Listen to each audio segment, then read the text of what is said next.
Big difference, right? Same bass, same setup, I didn't touch a knob. The only thing that changed was how it's played. Bass often gets blamed for being hard to mix, but here's the thing.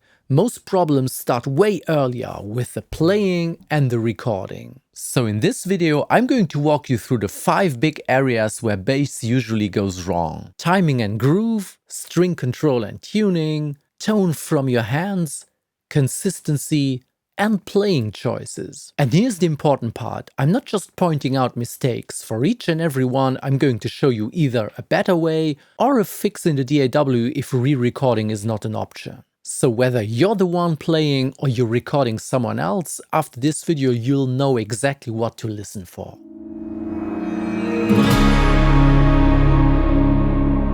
Let's start with the one that ruins mixes the quickest: timing. Timing is the #1 low-end killer. Your tone can be as good as it wants. If the notes don't sit in the right place, it's going to be a messy low end. And I'm going to show you a couple examples. I recorded a little demo song for this video and recorded a good and a bad bass part so I can demonstrate some mistakes that can happen during recording. And #1 is really timing. Many, almost all musicians, they rush when they are playing. That means that they are playing too early, too quick, always a little bit in front of everyone else. That must be some prehistoric genetic thing that you had to run away from a saber-toothed tiger, or I don't know what it is, but everyone is rushing. So let's see how a bass track feels if it's sitting nice, laid back, a little bit behind the drums, and how it feels if it's a little bit too early and what the issues are. So here we have a bass that is rushing.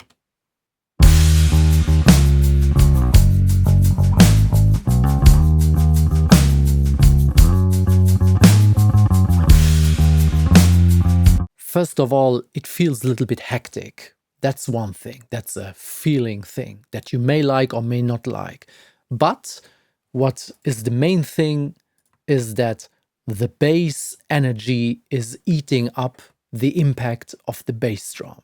And that's not a good thing. Sometimes you try to mix your drums and bass and you think like, yeah, when I listen to the drums in solo, the bass drum is punchy. And as soon as I add in other instruments, the bass drum somehow gets lost. And very often it's just a matter of timing. Because if you look at the waveforms here, while the bass drum is playing, the bass is also fully present. But if the bass was a little bit laid back like this, then we would have the big part of the bass drum solo on its own, and then the bass would take over with the sustain of the bassy note. So you have the bass drum solo with all its punch, and when the big wave of the bass drum is over, the bass guitar takes over. So they don't fight for attention at the same point. The bass is not eating away the punch and is not eating up real estate in the low end. So bass laid back is like this.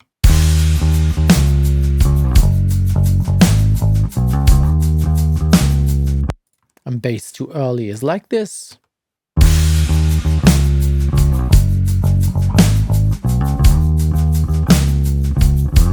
Also a bass that is rushing, just like pretty much any other instrument, just sounds like hectic and amateurish, while as if you're playing a little bit more laid back, it sounds more mature, more authoritative.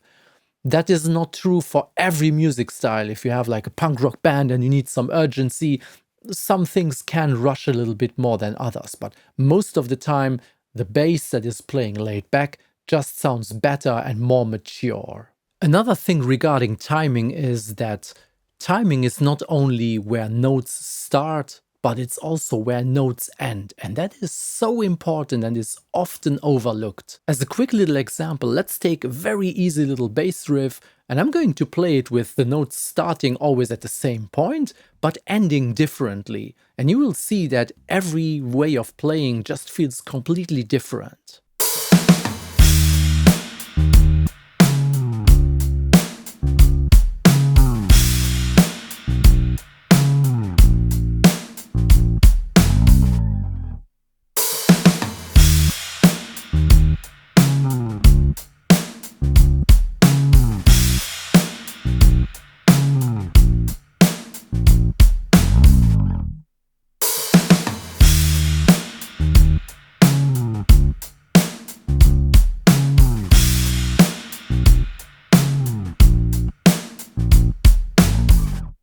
And I see this all the time when recording bass players. Sometimes they're so focused on being tight in the beginning that they just forget about where their notes end, and you just end up with a messy groove.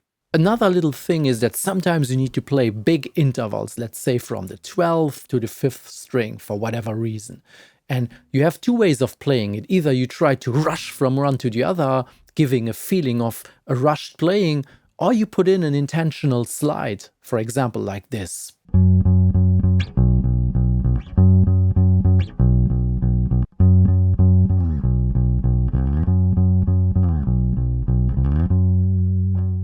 That may not sound like a big thing, but in context, if you keep the bass calm and easy, it just sounds so much smoother than if you go hectic from one to another. And a little bonus is that the squeaking noise often is much less if you do an actual slide than if you just keep your fingers light over the strings while moving from one fret to another. Listen to this.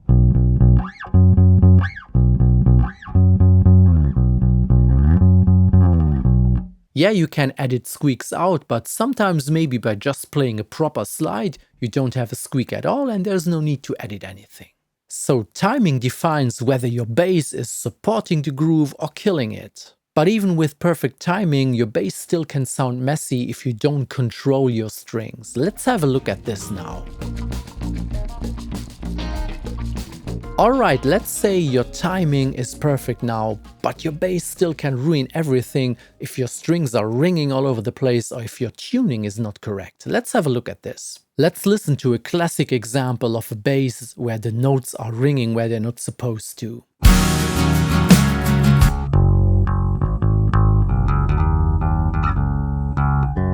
That is something that I see all the time. The bass player is playing one string, changes the string, and the previously played note is still ringing instead of muting. It's something like this. Instead of playing, it's playing. Let's have a look at the hands, what they're supposed to do. Let's assume I play something on the A string. As soon as I stop, everything should be muted. And while I'm playing the A string, all the other strings should be muted. So except when I'm playing the E string, my thumb is always blocking the lower strings, for example. And also the left hand. The note I'm playing is obviously pressed down. The thumb is sitting on the E string. The other fingers are muting all the other strings. So only the note that I'm supposed to play is able to ring and all the others are muted. Basically, every finger that has nothing better to do is blocking something and keeping the sound clean. Of course, there's also devices like this, like a dampening thing that you can put over the strings, like so, blocking the strings that you're not playing, but that's not going to help you if you have to play empty strings somewhere. Now, sometimes you run into the situation that you either recorded something and the string is ringing and you cannot undo it, or you get sent tracks to mix and the bass player did something like this. I'm going to show you a little fix inside the DAW, how you can sometimes fix things like this. Okay, so now we have that little messed up part here, where the higher note is still ringing into the lower note. Let's send this out to spectral editing. And here we can see that the note didn't stop to play. Let me try and remove this.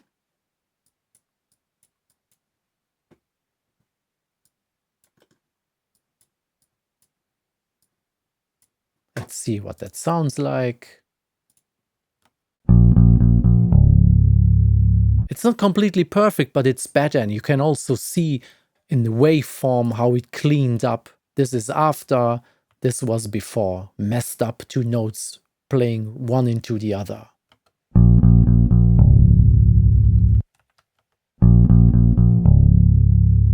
Better prevent it at the source. That's the main message I have in this video, is keep an eye on the bass player, or keep an eye on your own fingers and try to avoid all these mistakes.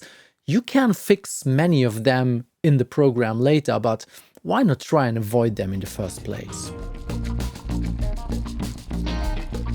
Now, another big thing is tuning. That may sound very obvious. Yeah, plug in my tuner and then I tune my bass and I'm good to go. But did you know that there is a big difference between tuning to attack or tuning to sustain, or something in between, depending on what you want to play? I'm going to show you what I mean. I pulled up a plug-in tuner and I'm going to play one note and watch what the tuner does.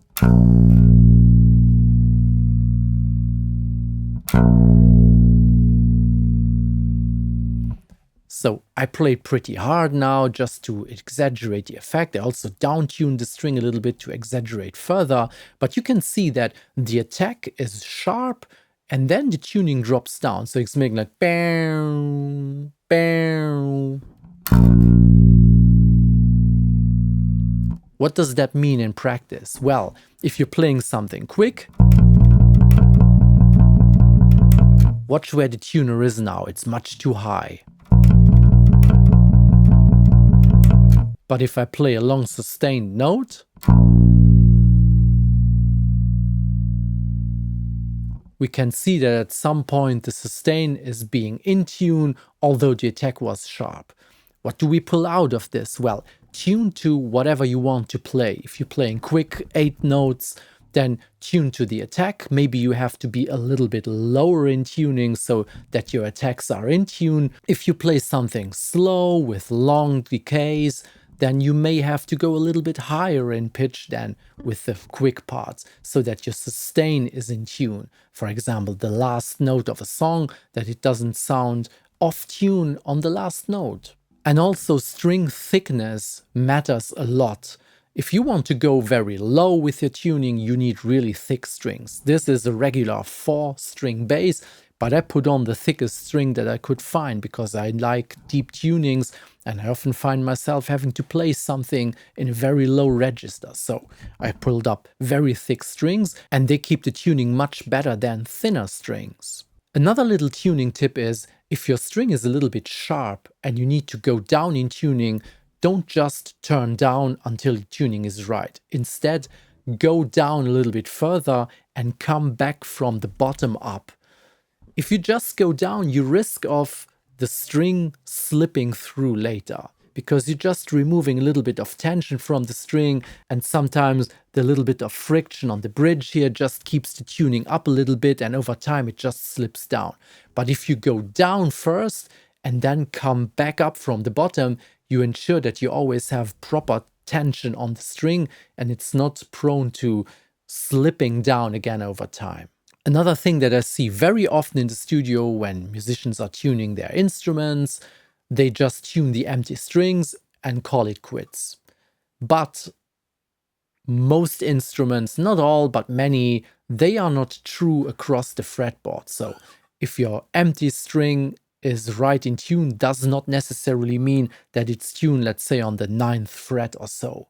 So if you plan on playing a part, let's say in the upper part of the neck, then tune to what you're going to play up here. Don't just tune the empty strings and assume that the tuning will be correct up here. And another one, you don't see this very often on bass, but sometimes you see it. If you want to use a capo on your bass, don't just tune your bass, then add the capo and assume that the tuning will be right, because it's not going to be. Most of the time it will be too high then, because the capo somehow adds a little bit more pressure maybe than you will add with your fingers, and your tuning will be sharp. Same applies to guitar, by the way. So if you plan to use a capo, install it and then tune your bass to it. Also, another thing when tuning, especially when tuning down, if you are a little bit sharp or you tuned with your capo and you are a little bit sharp and you need to go down a little bit, one thing you should do before turning up here is just pulling gently on the string, and most of the time that already pulls the string down to the tuning that you need. And I do this all the time. When I finish tuning, I just pull gently on the strings, recheck tuning just to make sure that the string is not caught in the bridge over here and just is being kept by the tension up here, but is really fully under tension and keeps the tuning constant. I generally would recommend that you get the thickest strings that will work with the tuning you plan to use. And especially if you go very low in tuning, just take the thickest strings that are possible to mount on your bass. Your tuning will be much more accurate, your sound will be much beefier, instead of having really thin strings that are gow, gow, thin sounding, always messing up the tuning, every attack is too sharp, the sustain is too low. Just go as thick as you can, and you will have a really constant, thick sound. And when we're talking about pulling up new strings, be aware that brand new strings often sound much brighter than older, worn out strings. And in fact, I had once a session where I thought, hey, I'm going to pull up new strings for this new record, blah, blah, blah. And I started to play with the new strings and I was shocked at how bright they were sounding. I was losing all the warmth I was after. So I pulled out the old strings out of the bin and I re-put them on the bass. In fact, these strings, they have been on the bass for, I don't know, 8-9 years or so, and I just love the sound of it. So I found out that if you clean your strings sometimes, you don't need to change them very often unless you really want a really fresh, very bright sound. And if you change the strings, keep the old ones just in case you want to switch back to the sound that you had before. Another little tuning tip for during a recording session is don't ever record bass and drums alone without any other guide tracks and assume that your tuning will be right. Because bass is very hard to judge tuning-wise if you don't have any context. So at least have a guide track play along, let's say a guitar or something, where the tuning is spot on. Because then if your bass is a little bit off, you will notice immediately. But if you're just recording drum and bass without context, you may be off without noticing it. And now if you recorded your bass and you find out that the tuning is a little bit off, if it's too late and you can't re-record, just pull it into Melodyne or a similar tuning program and check the tuning, and if necessary you can correct it there. So once your timing is tight and your strings and tuning under control, the next thing I would like to talk about is tone. And here's the thing, there are 10 reasons for a good sound.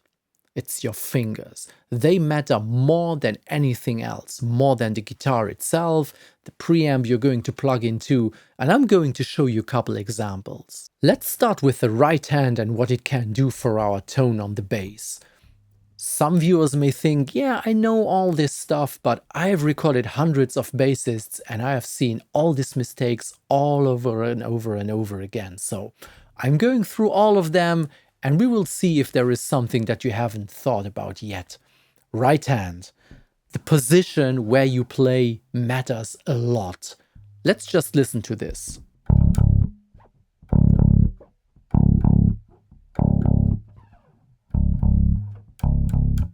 So I move my hand a little bit and we get a completely different sound. So let's assume you're playing here. And you think, I need a little bit more meat, then just move up a little bit. You need a little bit pointier sound with more mids, just go down a little bit. You have a built-in EQ just with your position of the hand. So now it's not just the position of the hand, but it's also, for example, which finger and how you are going to use it. I'll give you another example. Let's take my index, for example. If I play it straight, in the center, if I play it a little bit more with the point of my finger, a little bit more with the meat of the side of the finger, that's a big difference, right? Just by changing the position of the finger. The next is which finger to use. For example, my index finger has less meat than the middle finger and has less meat than the thumb. So if I need a pointier sound, I take the index finger. If I need a little bit something in between, I take the middle finger. And if I need a very warm and mellow sound, I take the thumb. Check the difference.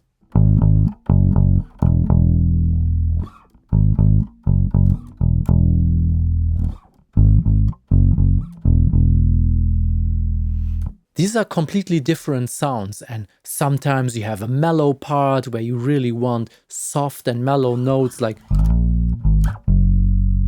can take the thumb. If you need a little bit more presence, you can take the index finger. You completely change the sound and how it's going to cut through the music later. Another thing that I've seen quite often is bass players that play in a way that the string is not moving parallel to the fretboard but perpendicular to the fretboard, causing a lot of noise. I'm going to show you what I mean.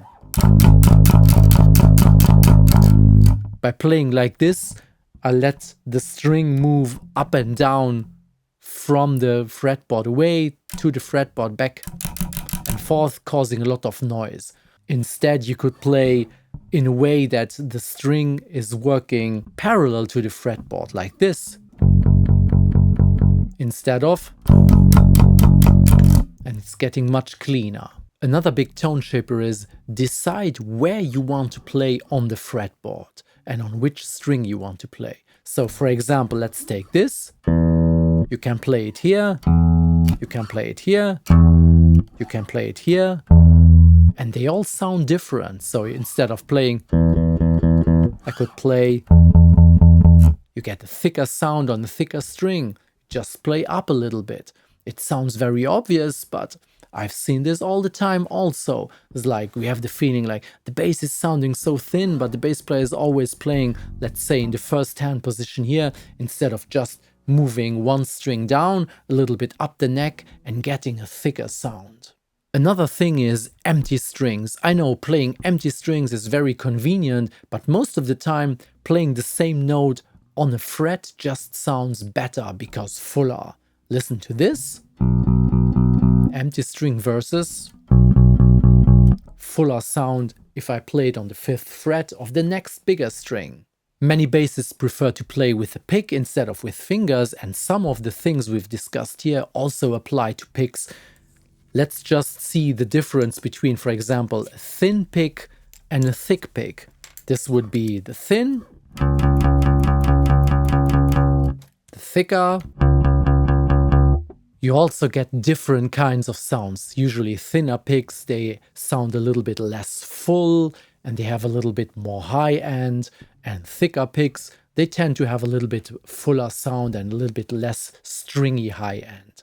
And another thing worth mentioning is that if you're using a pick, there are different ways how you can attack the string with your pick, and they also change the sound. For example, if you take a pick and play it perpendicular to the strings, you get a sharp attack that is very precise. But I see a lot of bassists and also guitarists play like in a 45 degrees angle, and you get something like this. That can make a huge difference, especially if you start adding some saturation or distortion. The scratchy way of playing can get pretty messy pretty quickly, or it can be the right choice depending on what you want. I just want to raise awareness for all these little details so that when time has come to record, you can choose which way is the way you want it. There is no absolute right or wrong, but there is always a lot of choices, so just be aware of all of them. By the way, every time I had to record some bass for an album, I used this exact pretty cheap bass from the 90s. So it's nothing spectacular, it's a cheap Ibanez bass, but it served me well all these years. And I've played on, let's say, over 50 albums. I've played some bass, and I've always used this instrument. Nothing fancy, but I was always able to get the tone I was after by carefully checking all these details. Finger position, right fret position, the right strings, the right attitude, all of this stuff. And I'm by no means a virtuous bass player. I never claim this, but it has worked pretty well in 25 years. I've played a lot of bass on albums, and it worked with an inexpensive bass, and nobody ever complained about the bass playing or the bass sound. So the message is, you have so much power in your hands when you play the bass. You don't need a 3,000 euro bass to sound good. An inexpensive, decent bass can do the thing if you take care of all the little details. And by the way, when I'm recording bassists here at my studio, I like to have them with me in the room so that I can watch their fingers. Oftentimes when I hear something that's not right, I can identify the problem by looking at their fingers and looking how they are playing their instrument. And one little thing to you, the producer at home or in a studio, you don't need to be very good yourself at the instrument to detect these problems. You only need to be aware of them. So now that you know what fingers can do, what finger positions can do, what muting strings, blah, blah, blah, all that stuff can do, that's already enough to offer a solution. When you hear a problem, you think, I've seen this, I remember the workaround from this, and can offer a nice solution and get a much better result at the source before needing to grab an EQ or a compressor or whatsoever. The next thing we need to focus on is consistency. We don't need 1 or 2 or 3 good notes, we need all of them to be perfect. I have sometimes seen even seasoned bass players struggle in the studio with consistency. They may be used to play a lot live, where some things are forgiven, but in the studio you are under the microscope and you hear every little thing. So what we need is to really focus on every single note and deliver it exactly the way it's intended. One factor regarding consistency is that you play as if you had a compressor built in. So try to play every note consistently loud, not like one being twice as loud as the next and so on. Let's check out my demo song that I prepared where I have a good and a bad bass performance, and then we see the difference between the two. Up here we have the better performance. Down here we have the less good performance. And what we already can see is that the better performance has much greater consistency. The notes are pretty much same volume, while as if I look at the bad performance, we can see some very low notes, some very loud notes. Let's listen to the difference for a second.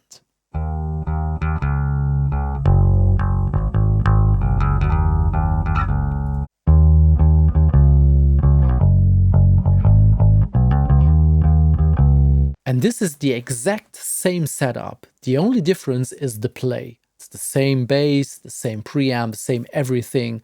It's just different playing. And here, for example, on the less good take, there were a lot of jumps between strings, from a thin string to a bigger string, where we get a big jump in volume that we could have controlled by maybe playing it on a different string and keeping the integrity of the tone. Like here in the beginning, for example. You can really hear when it's going down to a thicker string how volume and thickness of the sound jumps up right away. We want to prevent this and keep a consistent tone. Like here. So if we listen in context, we can see that in one example the bass stays there all the time, while as on the bad example, the bass sometimes is there, sometimes it gets lost.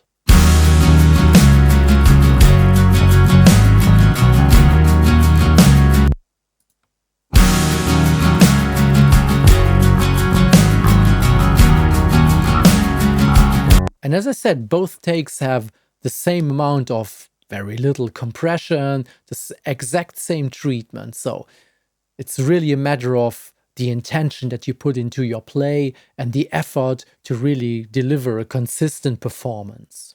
What we want to achieve is a performance that we need minimal or no editing at all during mixing.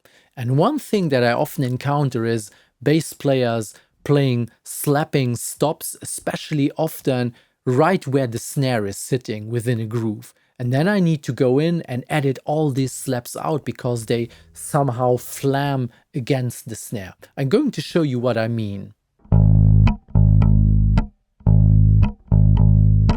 So these stops here. Solo, that's fine, it's part of the groove, but I just would like you to be aware that if the groove, for example, is oof, da, and you're playing a slap every time the snare hits, most of the time you're not going to hit it exactly, but a little bit before, a little bit after, and it's just going to mess up the transient of the snare. So very often I have to go in and cut out all these little slapped stops. But if the bass player would have taken care of this and played like this, without these slapping stops, then it would have saved me a lot of manual work. And I don't want to say that slapping sounds are bad themselves, not at all, but it's a matter of context. If they mess up your snare, then they are bad. If it's in a part where it doesn't mess up anything, then they are fine. Just try to listen for details like this and decide if the take needs those slaps or if it doesn't. And if it doesn't, then ask the bass player, or if you're the player yourself, just don't play them. Another thing that I've seen often in the studio is the attitude with which somebody is playing or not playing. That means you can either be completely zoomed in and focused when you're playing, with eyes closed, with your parts memorized, your hands find the notes intuitively, you don't need to think about what you're doing. You can really be completely in the zone, have your body moving when you're playing and really nailing your part.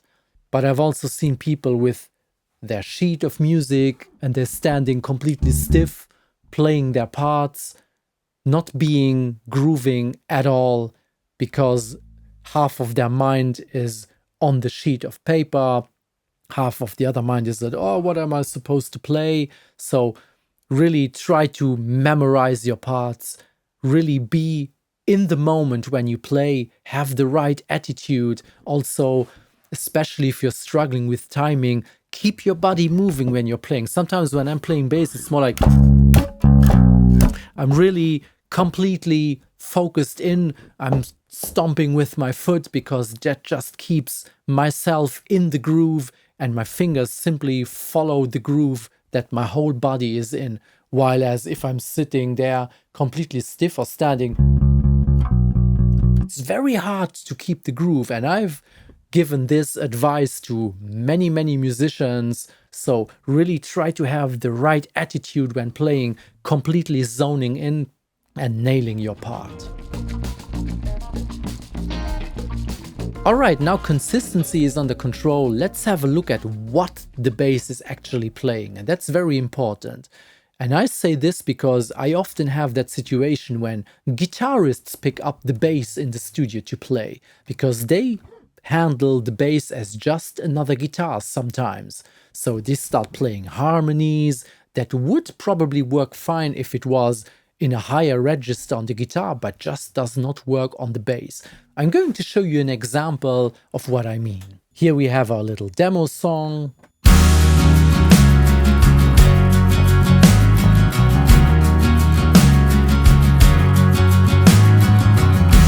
Okay, I now mute the bass and let's zoom in on two guitars that are playing here.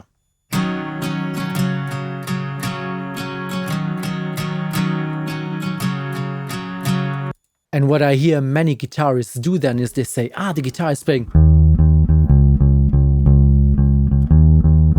I'm going to play that on the bass as well. And then this happens.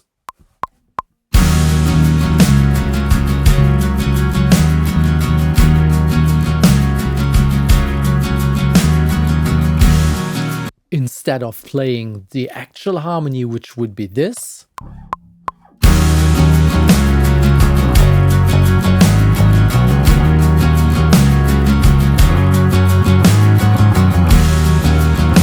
Which is something completely different. And the guitarist option is just wrong because you just lose the complete harmonic context of the song.